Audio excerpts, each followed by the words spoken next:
অমলকান্তি আমার বন্ধু। স্কুলে আমরা একসঙ্গে পড়তাম। রোজ দেরি করে ক্লাসে আসতো, পড়া পারত না।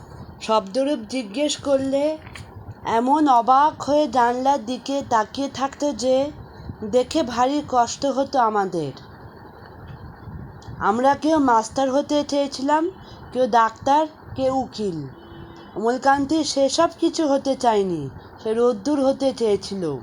ক্ষান্ত বর্ষণ কাক ডাকা বিকেলের সেই লাজুক রোদ্দুর, জাম আর জামরুলের পাতায় যা নাকি অল্প একটু হাসির মতন লেগে থাকে।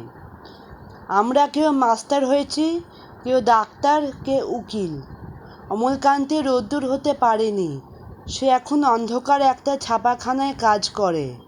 মাঝে মাঝে আমার সঙ্গে দেখা করতে আসে, চা খায়, এটা ওটা গল্প করে, তারপর বলে উঠি তাহলে। আমি ওকে দরজা পর্যন্ত এগিয়ে দিয়ে আসি। আমাদের মধ্যে যে এখন মাস্টারি করে, অনায়াসে সে ডাক্তার হতে পারত। যে ডাক্তার হতে চেয়েছিল, উকিল হলে তার এমন কিছু ক্ষতি হতো না।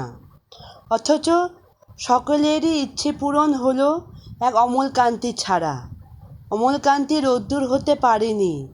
সেই অমলকান্তি রোদ্দুরের কথা ভাবতে ভাবতে যে একদিন রোদ্দুর হয়ে যেতে চেয়েছিল।